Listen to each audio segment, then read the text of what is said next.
Muy buenas tardes, bienvenidos. Mi nombre es Carlos Cruz y estamos hoy, 4 de mayo de 2022, presentando Surveillance Powered by Diagnostics, vigilancia a través de diagnósticos.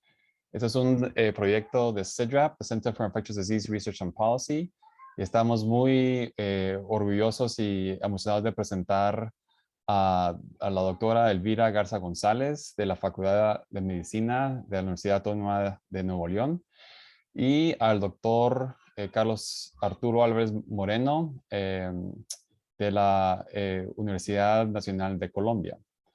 Welcome everybody. Today's presentation is Surveillance Powered by Diagnostics, presented by CIDRAP-ASP.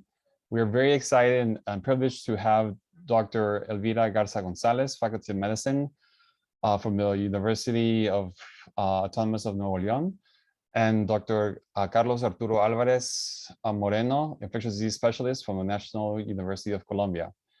Thank you for joining us, and I'll turn it over to Marnie. Thank you, Carlos, for your introduction. We're pleased today, I'm your moderator. We're pleased today at CIDRAP at the University of Minnesota to have our two speakers here with us today. And this is a very interesting presentation that they've taken their time out to bring to you today. And importantly, this webinar is also one that's been supported through an educational grant from Becton Dickinson Company, or otherwise known as BD. And they have several opportunities for continuing education for physicians and pharmacists that I'll go through. So I just have a few slides for you before Dr. Garza González begins. And I'm going to forward through. This one just pertains to disclosures. So these are slides are necessary because we're offering you continuing education with our partner ProCE and Clinical Core Options. So we worked with them. We had a faculty on our team that were participating in the planning and the programming, and their conflicts of interest. Most of the people on the team, as you can see, there have no relevant conflicts of interest. I myself have reported co-ownership in a company called Perfectus Biomed, and Dr. Garza González reports receiving consultation advisor speaker fees from bioMérieux and Pfizer.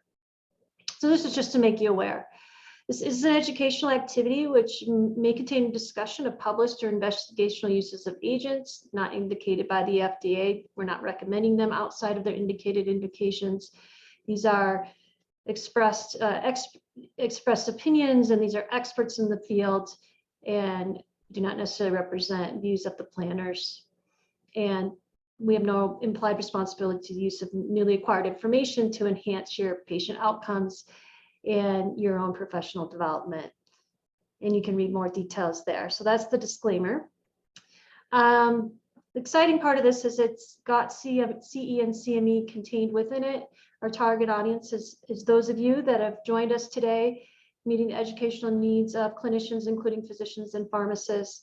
We've got some learning objectives that we are addressing today, describing current diagnostic and surveillance tools available in research limited settings, specifically focusing on antimicrobial resistance and surveillance, and how the surveillance data can be connected for resources and policy actions. And also explain the importance of improving your laboratory capacity in diagnostic testing for gaining the data around antimicrobial resistance and AMR surveillance. And again, we thank our educational grant sponsor of Becton Dickinson. This is the CME and the CE accredited designations that you'll be able to sign up for and receive. And again, this is 1.25 hours of continuing education. And the best part, and I will present this at the back end of this webinar, is to obtain your CE or CME credit, you will go to this website, www.proce.com. You'll need to take your post-test evaluation by basically 1 month from now, June 3rd, and an attendance code is going to be provided at the end of the Q&A. So We've got a couple presentations, and then we've got about 15 to 20 minutes for Q&A on the back end of the presentations. We ask that you type in your comments or questions into the chat box. As we're using Zoom, the chat box is on your right-hand side. And then I'll be able to address these with the speakers. So please engage with them. They're here for you tonight, and you can ask your questions. The presentation is also being recorded. So if you've got some colleagues that weren't able to attend, this will be posted on our website, CIDRAP, and they'll be able to view that at a later time and collect their CE. So if you missed it, tell your friends, and if they've missed it, and they'll be able to view this at the end. Also, we'll be providing the slides. Some of you like to have those as you're going through your post-test questions. So with that, I'm going to stop talking and welcome our speakers. The first one being Dr. Garza González. I'll stop sharing my screen, and she's going to come on and get to meet her. She's coming to us from Mexico, and she's very knowledgeable, experienced researcher in antimicrobial resistance and laboratory scientist. And Dr. Garza González, if you can turn on your video as well.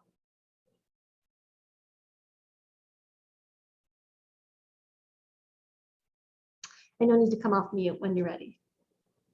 Yes, I'm ready. Thank There you. she is. Okay. Thank you very much for your presentation. In the next minutes, we are going to review, make an overview of antibiotic resistance in Mexico.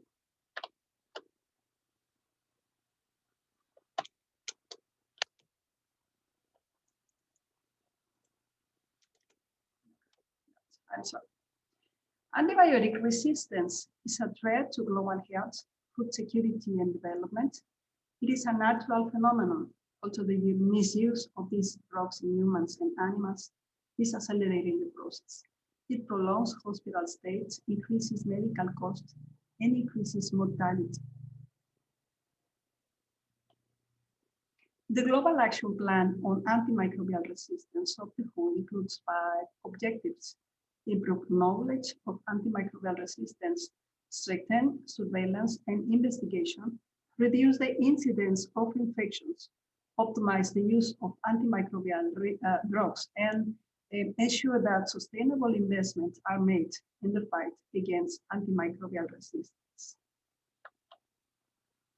The priority pathogens for research and development of new antimicrobials, according to the WHO, are priority 1, critical. In this group are Acinetobacter baumannii resistant to carbapenems, Pseudomonas aeruginosa resistant to carbapenems, Enterobacterales carbapenem resistant, and ESBL producing. In priority 2 group, the high priority are Enterococcus faecium resistant to vancomycin and Staphylococcus aureus resistant to methicillin, with intermediate susceptibility and resistant to vancomycin, among other phenotypes and bacterial species.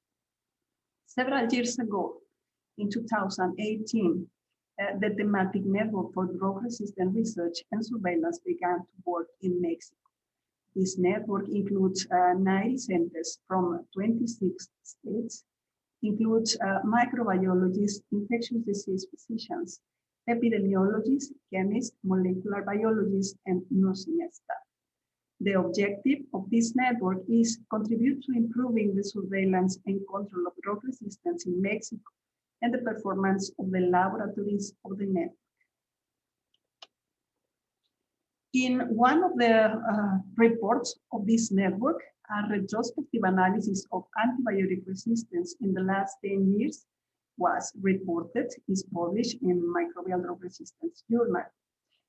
For this work, there was voluntary participation. Results of susceptibility tests were analyzed using the HUNET program. Only one isolation per patient was included, and 46 centers from 22 states participated in the study.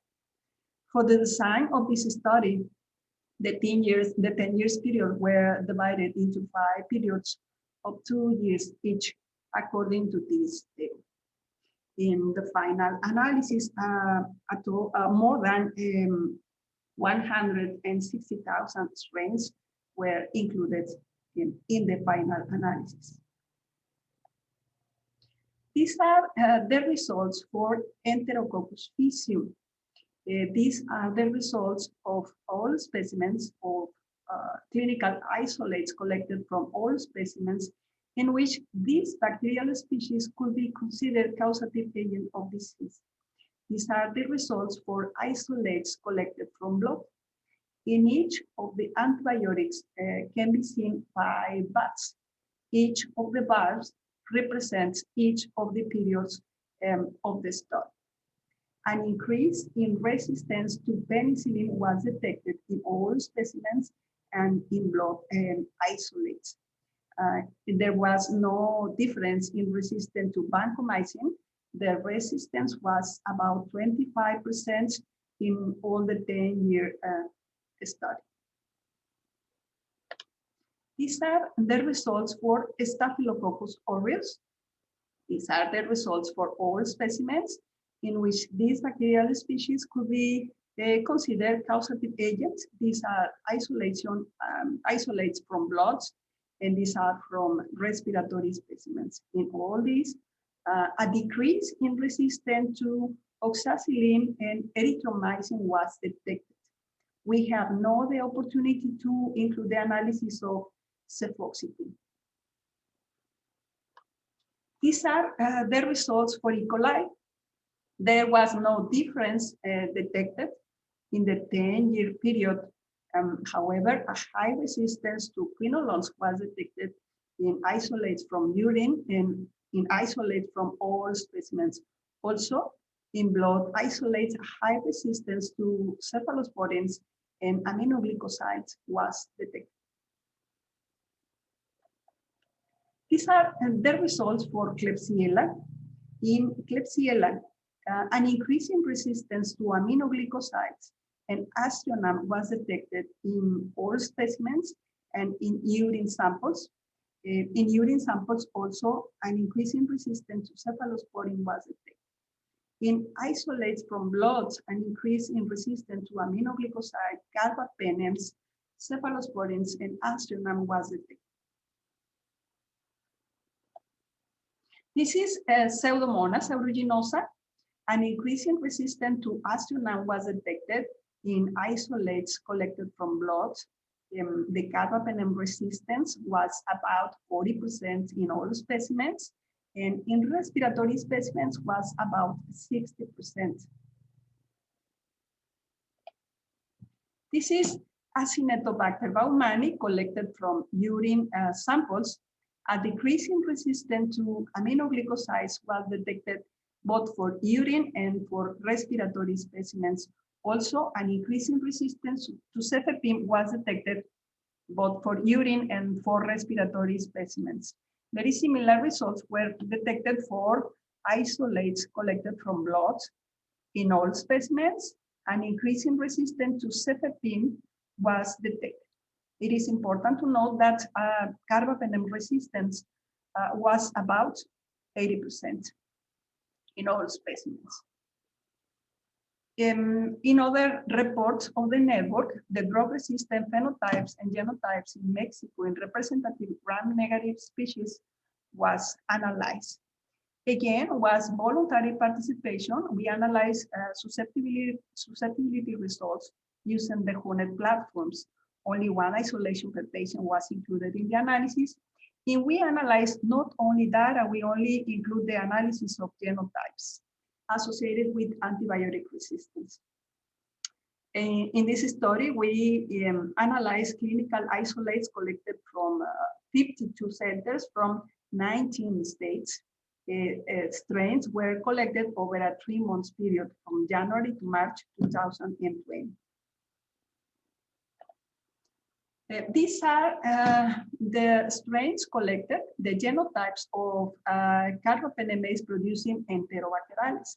In total, we collected 27 strains in the 3-month period. The most frequent bacterial species detected was E. coli, followed by Klebsiella pneumoniae, and other species were also detected. The most frequent gene detected was NDM. We also detect OXA48, and we also detected 2 isolates with KPC. In this analysis, we include all the isolates collected. These are the genotypes of Acinetobacter baumannii resistant to carbapenems. We analyzed 102 representative strains. The most frequent genes detected were OXA23 and OXA24. In one strain, we also detected a black NDM gene. These are the genotypes of Pseudomonas aeruginosa resistant to carbapenems. We analyzed only 93 representative strains. In about half of the strains, we detected no gene about the PCR performed. The most frequent gene detected was IMP. And in the next report, we reported an increment in antimicrobial resistance during the COVID pandemic in Mexico. For this study, we include data from 46 centers. 35 centers treated COVID patients. We made two analyses. In the first analysis, we include all centers, and we compare all the year, the susceptibility results of 2019 against all the susceptibility results of 2020. In a second analysis, we include only COVID centers, and we compare the second semester of 2019, in which there was no COVID in Mexico, and we compare it against the second semester of 2020, in which there was COVID in all centers included in this study. There was voluntary participation. We analyzed a result of susceptibility tests using the HUNET platform, and only one isolation per patient was included in the study. These are the results for Staphylococcus aureus. Here is the analysis of all the centers comparing 2019, all the susceptibility results of 2019 against all the susceptibility results of 2020. The asterisk represent an increment in antimicrobial resistance. And here is the analysis considering only COVID centers. The second semester 2019 against second semester 2020. And here are the asterisks. According to these results in all samples, an increased resistance to oxacillin, erythromycin, and clindamycin and levofloxacin was detected. In blood, in isolates from blood, an increased resistance to oxacillin, erythromycin, and clindamycin was detected. And these are the results from isolates from respiratory specimens. An increased resistance to oxacillin, erythromycin, clindamycin, and ciprofloxacin was detected. We have now the opportunity to include results of cepoxy. These are the results for Enterococcus faecium. In all samples, in all specimens, and urine, an increased resistance to ampicillin and tetracycline was detected. And in blood, a decrease in vancomycin resistance was detected. This was the only decrease in antibiotic resistance detected in this study. These are the results of E. coli. These are the graphs, a lot of asterisks. In all samples, an increase in resistance to many antibiotics was detected. Of relevance are cephalosporins, quinolones, aminoglycosides, carbapenems. In E. coli collected from blood specimens, an increase in resistance to levofloxacin was detected. And in urine specimens, an increase in cephalosporins and carbapenems and aminoglycosides resistance was detected. These are the results for Klebsiella pneumoniae. In Klebsiella pneumoniae, in all samples, in blood specimens, in urine and respiratory, an increase in resistance to carbapenems was detected. Plus, in all samples, an increase in resistance to cefepime, levofloxacin, and aminoglycosides was detected. In urine, additional increase in resistance to cefepime and aminoglycoside was detected. These are the results of Acinetobacter baumannii. In isolates collected from respiratory specimens, from blood, or from urine, no increase in drug resistance was detected. An increase in resistance was detected when the analysis of all specimens in which Acinetobacter could be considered causative agent of disease. An increase in resistance was detected for pitazo and gentamicin. It is relevant to see that drug resistance higher than 70% was detected for most of the antibiotic evaluated. These are the results of Pseudomonas aeruginosa in all samples in respiratory and urine samples. An increase in resistance to cefepime, ciprofloxacin, carbapenems, piptazo, and aminoglycosides was detected. In isolates collected from blood, no difference were detected. Some limitations of results and concluding remarks is that in some of the reports of the network, it is just data collection. We still need to improve the quality of laboratories performance. There are states in Mexico with little participation. There are states with no participation. We still need to include the new combinations of antibiotics, and we lack analysis by wards and by age in adults. Thank you very much for your attention. Thank you so much, Dr. Garza González. As I'm transitioning over to welcoming Dr. Álvarez, and he comes on camera and starts his slideshow. I just want to let everyone know that's just joined us that there is a chat box as we're using the Zoom platform, and you can submit questions, comments to our speakers today that are taking their time to bring you this information. The other piece is this is continuing education activity, and I'll be giving you some information during our question and answer session following Dr. Álvarez's presentation for you to collect that.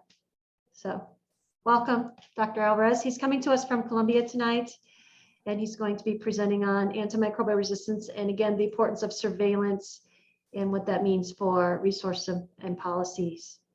Welcome. Welcome. Thanks a lot. Okay, thanks for the invitation.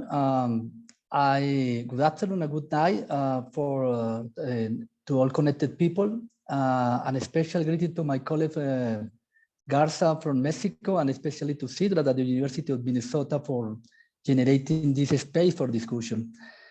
Well, what I said in Colombia, let's go to the point, and then I will show to the relevant information on antimicrobial resistance and the importance of monitoring bacterial resistance.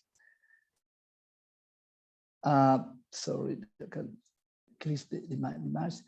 Okay, in this slide, I like to so much to show this figure because it shows how inevitably, as we use antimicrobials, collateral damage is the appearance of resistance. In this slide, we can see how in general there is a difference 1 or 2 years between the beginning of the use of antimicrobials and the emerge of the resistance, regardless of which antibiotic or which family it belongs to.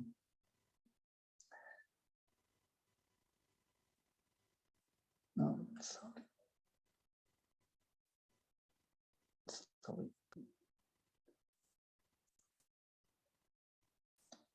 Okay. How Sheila, the Professor Garza told about the antimicrobial resistance is a One Health perspective. Yeah, and unfortunately, the concept of the One Health, we know that the use of antimicrobial is not only related to what we prescribe for human beings, but also what is done in agriculture, veterinary medicine, food industry, among others. But let me also remind you that this has become a global problem not only in developing countries, but also in middle and low-income countries. So much that except for HIV and of course COVID-19, a health issue has readily become discussed in the middle of the United Nations Assembly. And it was precisely antimicrobial resistance in 2017 in this global impact that was discussed in said assembly, which fortunately made it possible to mobilize resource and action plans for its control.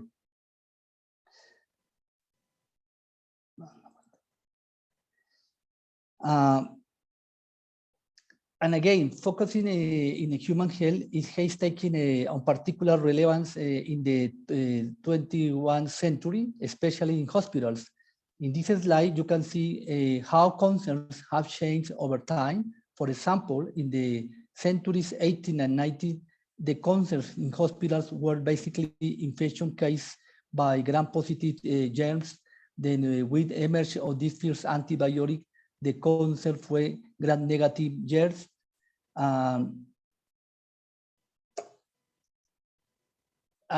or 3 decades after, there was a concern about the virus and fungi, specifically in the immunocompromised host, but we had more immunocompromised hosts, other opportunistic bacteria emerges, and then brought antibiotics pop up, and with also the appearance of multi-resistant bacteria. And then we had to start familiarize ourselves with terms like SBLs, NMD1, carbapenemas, pan resistance, was terms now well known for the in the hospitals and for the physicians and the pharmacists. In the last decade of the 20th century, both in the world and in Latin America, we initially saw the increase of the ESBLs in E. coli. You can see in the slide the percentage of the resistant increase in different countries in the Latin America. But in the one decade later, the third generation cephalosporins resistant, specifically in Klebsiella pneumoniae, was important for the different countries of Latin America. Unfortunately, already in the first 2 decades of this century, we also began to see the emerge and increase of enterobacteriales such carbapenemas producing enterobacteriaceae. You can see in the slide different countries like Colombia, Brazil, Argentina, is described the KPC2 and KPC3 in different cities around the Latin America.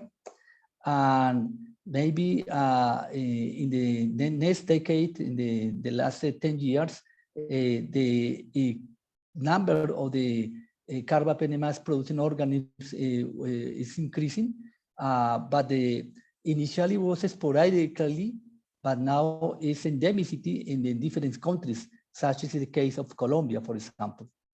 Now the carbapenems resistant Klebsiella pneumoniae for the 2019, is endemic, like the circulation in different countries of the world is not sporadic. Truly is a good, a real problem in different countries. For example, in Colombia or Peru or in Argentina. Now, nevertheless, in Latin America, for example, again, Colombia, the convergence of the new evolutionary mechanisms may possess a significant public health threat in other developing countries with the similar infrastructures with the spread use of carbapenems, where traditional infection control measures would be insufficient. In our countries, the challenge of KPC in Klebsiella may demand a novel approach combining comprehensive molecular surveillance, innovative infection control procedures, and antibiotic stewardship strategies across the different settings to try to mitigate the impact of the circulation of these microorganisms. But the problem is now, at this moment, is not only the carbapenemase resistant Klebsiella. The other microorganisms like ESBL enterobacterials like E. coli on Klebsiella, and now in another enterobacterial like Proteus is increasing the resistance and circulate of the endemic wave in Mexico, Colombia, Ecuador, Peru. You can see in the slide the different percentage, the ESBL rates between Klebsiella and E. coli in the 19th, but after in the 1 or 2 decades in the 21st century. But the percentage is increasing in different countries in Latin America. But the new NDM metallobetalatamase producers is increased in different regions of the world. But in Latin America, when you do the surveillance or the active surveillance, unfortunately, you can find the presence of the different enterobacterials metallobetalatamase producers in enterobacterials. Now, it's a case apart. Doctora Garza showed the data in Mexico, the problem of Acinetobacter baumannii and the carbapenem-resistant Acinetobacter baumannii is really is a pan-resistant Acinetobacter baumannii in different countries in South America, like Argentina, Brazil, and Colombia. In this, the last 10 years have decreased, but maybe in the first decade, in the 2020, 2010, was several problems in the different hospitals in the country.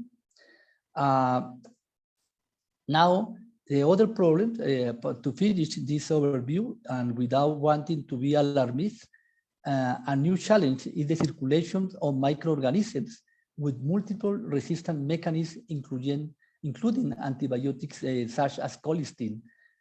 You can see, for example, this description, the different isolators of the Colombian and other countries around the world, that it's possible to identify the high-level colistin resistance among carbapenemase producing Klebsiella pneumoniae in clinical isolates. Now, why the resistance concern? Although it seems obvious, Dr. Garza commented this point, but it's necessary to emphasize, and unfortunately, the resistance is proportionally related to mortality in the different regions. In addition, in countries with the medium and low incomes is a greater impact. You can see this review and published in a Lancet Infectious Disease about the global burden of bacterial antimicrobial resistance, divided by the regions, the economic region. In the case of the Latin America, it's important the deaths related to the resistance or associated to the resistance already associated with the durability.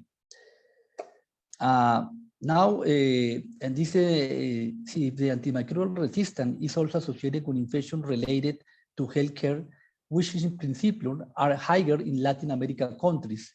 Mortality is higher. In this publication, for example, we show 10 years ago, in the cases of infection associated with medical device in the ICU, there is an excess of mortality when in an infectious process occurs.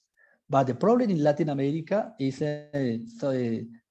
unfortunately, sometimes these infections or these hospital-related infections are related to more resistance. in summary, it's most possible to infect, to acquire an hospital infection related, infection hospital related to resistant or multi-resistant microorganisms in different hospitals when you compare with the USA, for example. Now, it's important to organize the surveillance because it's possible to separate the impact of each microorganism and establish strategies directed to the needs of each hospital. You can see, for example, in the same publication in Lancet, the causes of the related to the bacterial resistance is the third after the coronary diseases and heart attack. The resistant antimicrobial is the third cause of the mortality. But you can see specifically it's possible in different microorganisms. This cause is most important. For example, in this publication, Lancet Infectious Disease 2, we demonstrated the importance of the specifically the mortality of the carbapenem resistance in enterobacterially in low and middle income countries, specifically in bloodstream infections. Because when you make a good surveillance, it's possible to identify the impact on mortality according to the specific microorganisms, in this case, Klebsiella, in a specific clinical condition, in this case, for example, bacteremia, in different conditions, in this case, in middle and low countries. This is the result was already published and found in other studies, specifically the resistance in this germ, in this microorganism, or increase the mortality, specifically the difference between sensible and resistance. When, on the other hand, the support of the laboratory for surveillance of colonizations and analysis of the outbreaks is important. Likewise, for the implementation of the protocol established for the active search and impact evaluations of the implementation of the strategies for the control infection and transmission of microorganisms. In this way, it's also possible to detect an additional cause of antimicrobial resistance, and that is colonization and cross-transmission. For example, in this study, we demonstrate the presence of the outbreak due to resistant microorganisms associated with colonization of medical devices, in this case, the stethoscopes in the newborn ICU. Now, well, as I mentioned from the beginning, one consequence of the use of antimicrobial is the selection of antimicrobial resistance. Therefore, a key way to predict and evaluate is increase is associated with the consumption of antimicrobial. In this slide, you can see, for example, how increase the consumption in three different institutions, one private and two public hospitals in Colombia. When you increase the consumption of piperacillin tazobactam, in the time, you increase the resistance. Basically, is the one way to identify, to predict the increase of the antimicrobial resistance is related to the evaluate the antibiotic consumed. Now, one point important that what you show to with this slide, the results is paradoxically because normally when a priori the implementation of clinical practical guidelines should improve to the use of antimicrobials, therefore antimicrobial resistance decrease. So, however, if the selected clinical practice guidelines is not in accordance with local epidemiology, it could lead to increase in probably inappropriate antibiotic. This, for example, was happened in Colombia with the adaptation of the CPGs of the pneumonia, the community-acquired pneumonia from the USA to Colombia, without taking into account the epidemiological and resistant profiles were different. For instance, at this moment in the 2000, the use of ceftriaxone was included in Colombia, but maybe in this moment it was necessary to use ceftriaxone. This was the cause to increase the ESBL enterobacterials at Colombia, in my point of view. Also the quality indicators implemented in the guidelines for the emergency service in the USA to be able to start the antibiotics as early as possible leads to an increase in antibiotics in patients with viral infection. Why this is a publication was published in Chest 10 years ago. That is important to implement the guidelines, but the correct guidelines. Now, quickly, this is the slide I like so much because it's summary the problem of the COVID-19 and antibacterial resistance. You can see, for example, we had to talk about in this point, I believe the match of this slide, the co-infection, bacterial and COVID-19 was only 3.5%, but the use of antibiotics was 71.8%. Basically, the antibiotics was used so too much for the COVID-19 patients. Maybe for the recommendation of the medical and non-medical leaders was at the beginning of the pandemic. But the problem is after the evidence very quickly showed the antibiotics do not work for virus. Unfortunately, they are still being prescribed, generating an additional challenge for the containment of antimicrobial resistance. For example, this is the trends in the consumption of antibiotics in hospitals in Colombia before and during COVID-19.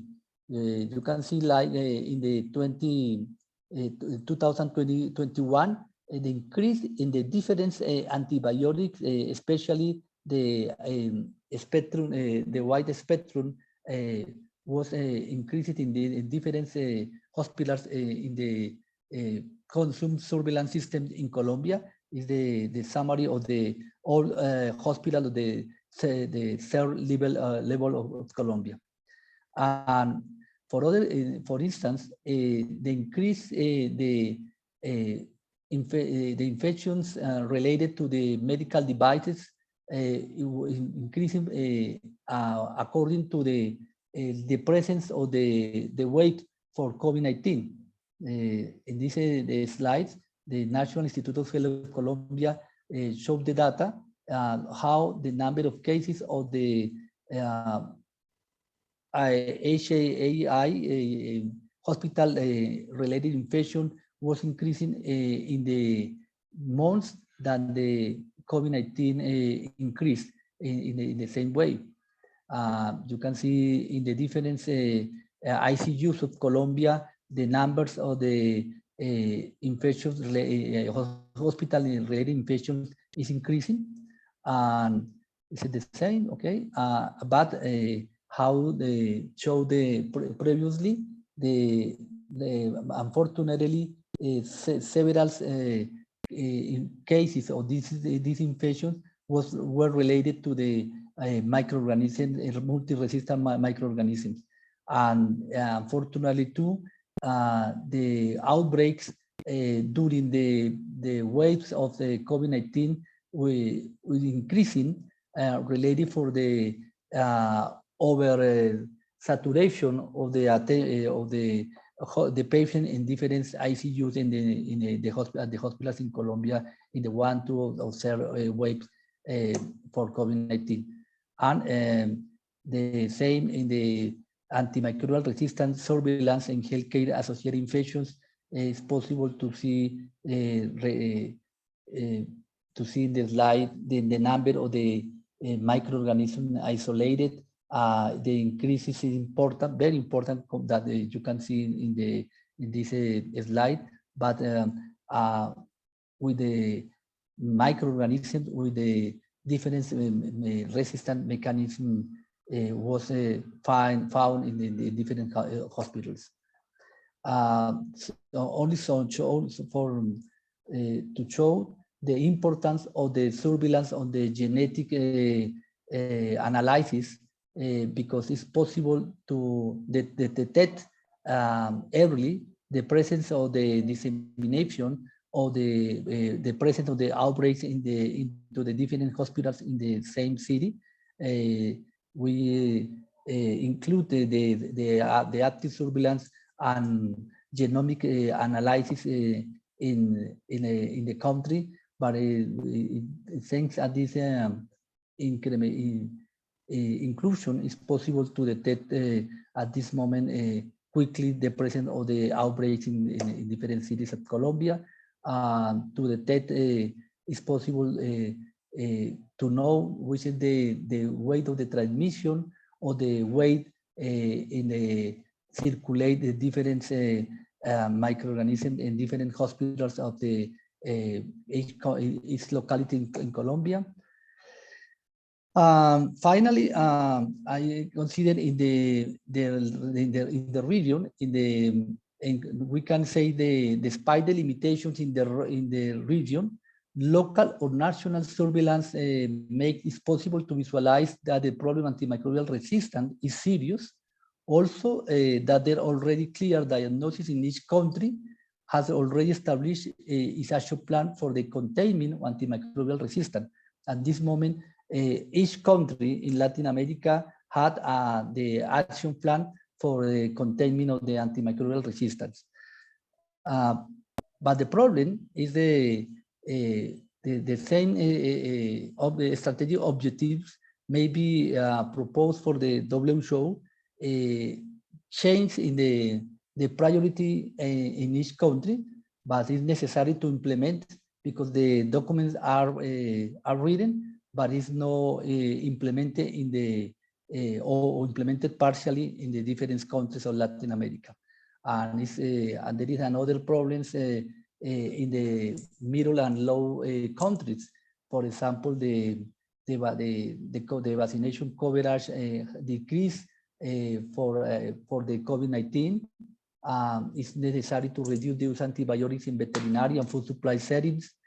Some countries in Central America, for example, this photo is in Guatemala. It's possible to buy the antibiotics, tetracycline, amoxicillin, and metronidazole and ciprofloxacin in the public market, and there is no control to sell antibiotics. This is an important point in the region.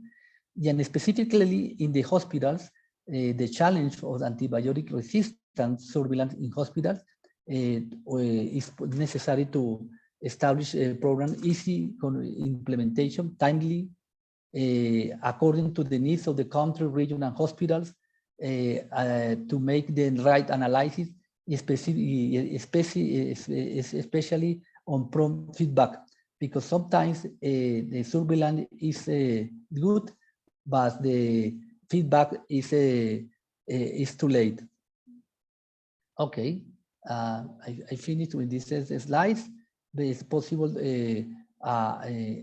when use an infection, if no persistent infection, no focus control, maybe the physicians are change the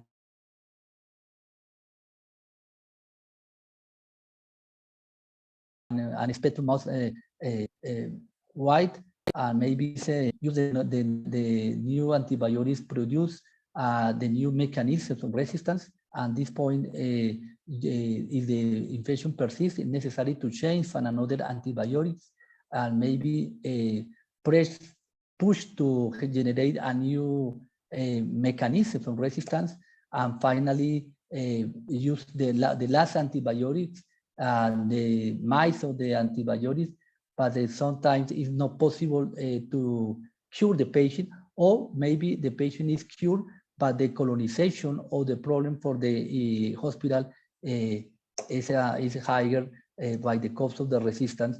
And the problem is that sometimes there is no alternative for the use for the patients. Maybe for the antibiotic resistance for prevention, maybe you can work in to avoid the to establish the infection prevention, especially to decrease the colonization, cross transmission. Maybe for the labs, to work in the diagnosis and effective treatment, and specifically rapid diagnosis to select use correct the antibiotics. And when you generate the resistant microorganisms, it's important to prevent the transmission in another patient in another hospitals. Thanks. Thank you, Dr. Alvarez. I'm going to turn my video back on and invite Dr. Garza Gonzalez back. And Dr. Alvarez, if you wanted to stop sharing your slides at this time. I want to thank you both so much for presenting your data and all of the surveillance activities. There we go. Dr. Alvarez, if you can stop sharing your slides. Okay, sorry. No, no problem. Okay, I tried. Yeah, no problem. I want to thank our participants for joining us. This is our question and answer session. And I've got some comments already coming in through the chat box. So I appreciate that so much.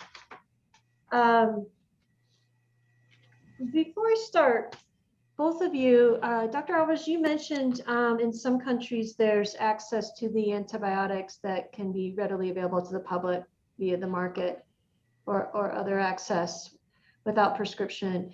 Can you explain in each of your countries? So I'll start with you, Dr. Alvarez, since you presented the slide on that, and then I'll go to Dr.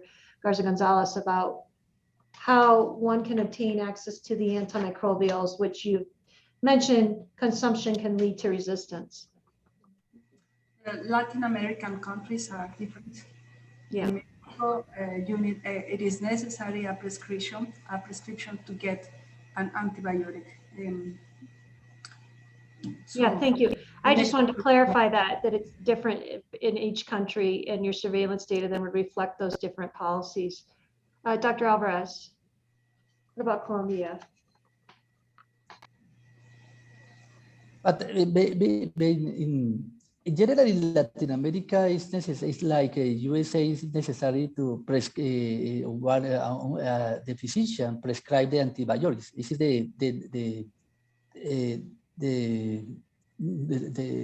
I would say the rule, but in the reality is no. Sometimes in different countries it's possible to buy the antibiotics without prescription. Specifically, maybe in Chile there is a strong control, but in other countries like Argentina, Brazil, Peru, Ecuador, or Colombia, it's possible to obtain the antibiotics in the pharmacies. Without some countries, in pharmacies, there is no a pharmacist and professional pharmacists who prescribe the antibiotics. Maybe some the personnel don't well trained. In some countries in Central America, like Guatemala or Salvador, it's possible to buy the antibiotics without prescription. So it varies. I just want to clarify that because we had a question of what's the accessibility to the antibiotics without a prescription. The next question, Dr. Garza Gonzalez, I'm going to ask you, It was one of your last slides, but you talked about the limitations of your data and your results. And one of the things you mentioned is that there were some states that had little participation or just no participation. And I'm curious as you could explain why, and maybe it may be different per state, but I think that would be helpful to understand. Thank you. This network began to work in 2018 and now has 90 centers participating. And we are inviting centers. We are inviting centers from other states, and some of the centers are not able to participate in the network. So we are continue working. We expect to have centers from the missing centers, the missing states in the future. We have more than 5 years working now, and I present you 3 of the papers that we have published. We have already 4 papers published. Is it, are some of them not participating because they don't have the resources to participate, or the laboratories? As you see in the papers that I present, I always mention that this voluntary participation. The centers, the laboratories can analyze its own information and have the results, their own antibiotic frequencies, but they decide not to share it to the network. So. But it looks like you're continuing to get participation over time. So it's quite a network that you're leading. I'll come back to you with some questions about your data. Dr. Alvarez, you've been tracking the resistance rates during COVID, and we're able to track the use of the antibiotics, and that resistance is increasing because of COVID. So what's the current status of individuals presenting with COVID in Colombia? And as you're conducting this surveillance and tracking AMR, do you suspect the resistance rates will stay increased, or they may decrease? Curious as to your thoughts on this connection between AMR and COVID. Yes, I consider in general the consumption of antibiotics increases with the COVID-19 patients. But if you compare the year 2020 versus 2021, the antibiotics, the use of antibiotics decreased in the last year compared with the first year of the COVID wave. Now it's possible the consumption of antibiotics for the patients of COVID-19 continues decreases, but the problem is in some hospitals maybe there are now colonized by the multi-resistant bacteria that is necessary to work strongly in the control infection measures to decrease the circulation of the multi-resistant microorganisms. This is the homework in our country in the antibiotic stewardship at this moment to return in the programs on the antibiotic control before the COVID-19 pandemic. And you mentioned that with the strategic plan as well, that you've got this data, with the surveillance, you continue to desire more real-time data for tracking the outbreaks of AMR. But as far as implementing some of the programs around antimicrobial stewardship, that's your next step. Correct? And yes, what are some of your implementation strategies that you're working on? I consider it's important to follow up in the active surveillance and specifically not only in the phenotypically and genotypic surveillance is important because at this moment is key to know the difference to the different approach for to select the antibiotics and to select the strategies to mitigate the resistance. But it's necessary to obtain a quick answer since lab because sometimes the physicians prescribe the antibiotic empirically when the results of the lab delayed in the answers, maybe this so hard change the antibiotics in some hospitals, but it's necessary to improve the speed of the results of the lab. So again, it's that connection between the diagnostic laboratory and then your clinicians and your antibiotic stewards to be able to act in real time for appropriate prescribing. I'm looking at both your slides here. Dr. Garza González, one of your papers that you presented, it was recently published, looked at the resistance rate between your COVID centers and then all centers. And I'm curious, in the all centers, how much of that resistance was driven mostly just by the COVID centers? Maybe it may be sure because most of the centers of this study were COVID laboratories. I think the most important contribution was to select only time period in which there was no COVID. The first semester, the second semester of 2019, there was no COVID in Mexico, and the second semester of 2020. There was COVID in all the centers included in this analysis. When we analyzed, for example, all the 2019 against 2020, there was no COVID in the first 3 months of 2020. So it's maybe not a good comparison. Yeah, so I decided to show only the results of the comparison of second semester 2019 against second semester 2020.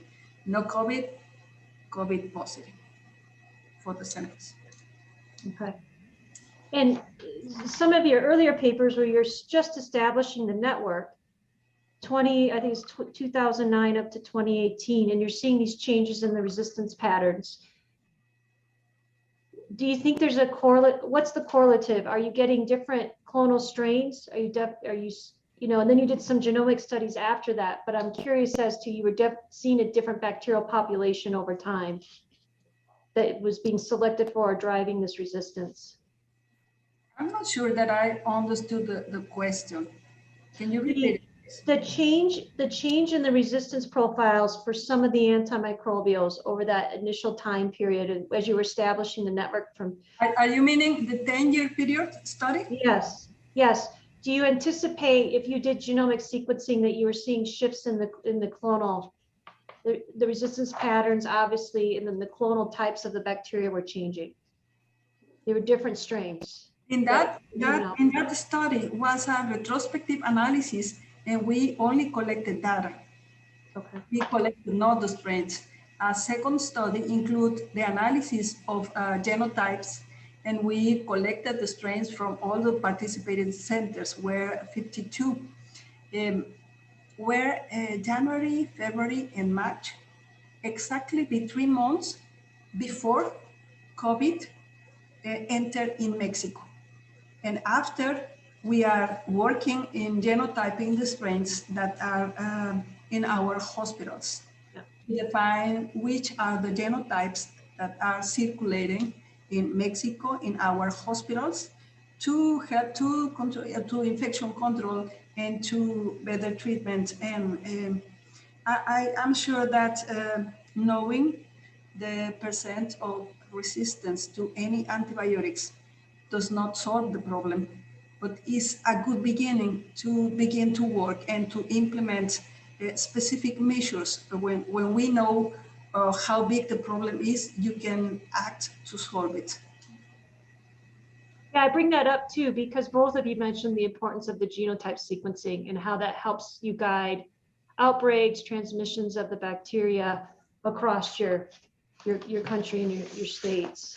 The network has continued working. We already have the strains from the pandemic, and we are doing whole genome sequencing, and we are genotyping all the strains. We hope to have results. We hope to have results very soon, and to make them public.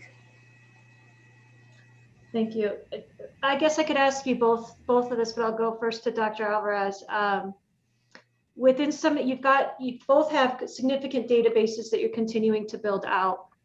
And how are you using this to engage with your policymakers? Are you with even as high as a WHO, because you're definitely showing you've got these critical organisms on the critical highest level list.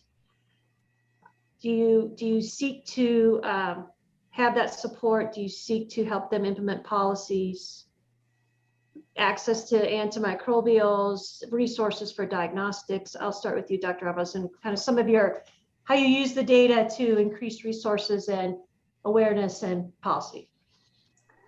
I consider that the first step was made with the action plan for each country. In this moment, there is maybe between 2015 and 2020, different countries did the action plan according to the recommendation of WHO.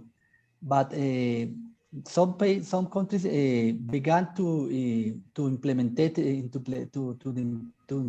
this action plan, but with the COVID-19 epidemic, was stopped. Now I consider there is a problem, and the financial resources is complicated, and the education in a control infections programs is necessary to strengthen and to improve this diagnostic surveillance is important because sometimes, in my opinion, in the Latin American country, for example, in Colombia, in the big cities, the active surveillance is very good, but sometimes in the small cities and medium cities, there is no in the same level of the big cities. That is necessary for the resistance to implement in the different level of the hospital, the different levels. Besides, it's necessary to implement the control for the use of antibiotics, not only in human health, but in also the environments like in agriculture or in veterinary or in food industry. It's important in the region. But I consider it's necessary to educate the prescriptors, the physicians, and in the medicine schools, it's necessary to provide more education related to the antibiotics and the use of antibiotics, because maybe it's not enough according to the problem of the public health in this moment.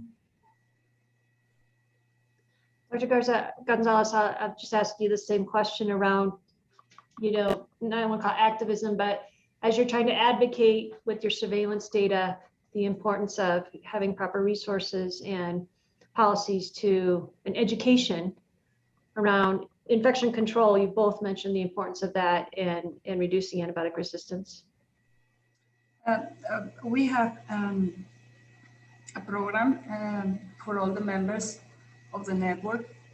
Unfortunately, we have no contact with policymakers. We hope that making available the research we do, the collection of data and the analysis, may help to this, but we have no connection with policymakers. Seems that's why it's good to have the two of you on this. this presentation together, combining your resources together for some of these actions with your strong data that you've been collecting. I want to ask you a question, Dr. Alvarez, because you mentioned One Health and some of the other aspects of antibiotic usage, which then can lead to antibiotics in the wastewater or antibiotic resistant organisms in the wastewater, I should say. I'm curious as to if is there any activity around that, and the correlation being they're tracking SARS-CoV-2 in wastewater as an indicator of the population becoming more infected with SARS-CoV-2. Would the wastewater then collection, if you're finding antibiotic resistance organisms, somehow correlate with your, but also correlate with your population's overall antibiotic resistance risk of those types of infections? So I just put it to you as this One Health concept where you can track the antibiotic resistant organisms in the wastewater. Is that something that has been discussed or? Yes, it's important working to search this active surveillance in the water. Maybe there is now in Colombia some studies and some research groups work in this moment in this topic. But the problem in the One Health, in my opinion, is a big problem in the different agencies, in the different ministries of the government. But the problem is a big problem. But finally, the problem is no, there is no one responsible of the problem of antimicrobial resistance. So sometimes the agriculture ministry is responsible for one part, the Ministry of Health is responsible for one part, but sometimes there is no a link between all the parts to work together in the solutions. But your question is necessary to establish programs of to search the resistance in the water and the others and the food industry, because it's important that in Europe and USA have established the regulations, but it's in Latin America maybe we going one step down. Yeah, I think that's important. It's the coordination that's so important as well. And perhaps once you get the data, then you've got the human health clinical data, there could be that coordination. So you almost have to get the data first to get people coordinated. I just want to pause us here during the Q&A session. We've got 2 minutes left, and I'm going to, in the chat box, share with you the attendance code to obtain your CE. And I'm also going to share with our participants my slide here that's got the more details of how to gain your CE here with this slide here. Okay, so Dr. Garza, González, you guys can all see this slide here. This is ProCE website, deadline to obtain, and there's your attendance code. As I'm showing that slide in presentation mode here, Dr. Garza González, what's next for you? What type of surveillance studies are you participating in now? What are some of your objectives or your main areas of interest? Sorry, what we are doing now is working with the clinical isolates collected during the COVID pandemic in Mexico. We have a lot of strains. We have a lot of enterobacterales, carbapenem resistance. And we are about to work with novel antibiotics and work with a new combination of antibiotics to know the status of resistance of these antibiotics in our country. We will continue working with the laboratories. We work a lot in antimicrobial resistance surveillance but we also work in improving the performance of the laboratories. We are working very close with all the centers of the network, and this is our goal, to improve the quality of the results of the laboratory, and to present them and to publish them, to make them available so everybody can know the status of the drug resistance in our country. And to look for the possibility to have contact with policymakers. We are knocking on doors. We are working a lot in that sense, but still we have no response. Well, thank you for your efforts, and I hope you continue with this research. Thank you for sharing that. Final, Dr. Alvarez, yes. Yeah, for the question, the last question that you say, Marnie, maybe it's important to work in the active surveillance in the primary care, because it's possible, for example, in Colombia, there are so many information, the good quality of the bacterial resistance and circulating the big hospitals, but not in the primary care medical centers, no? Maybe to know the community, resistance in the community, because it's important to know at this moment which circulate in the community level, because I consider the antimicrobial resistance is out of the hospitals. Sometimes people arrive at the hospital in the emergency rooms with the resistant multi-resistant microorganisms.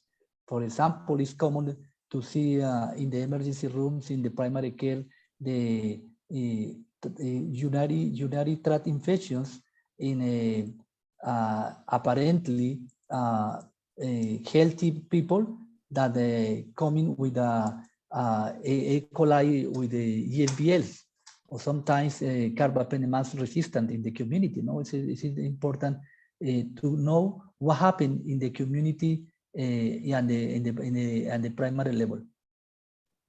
That's such a good point, and one we had not touched on. So thank you for closing with that. I'm inviting my CIDRAP colleague back, Carlos Cruz, to thank you all for participating.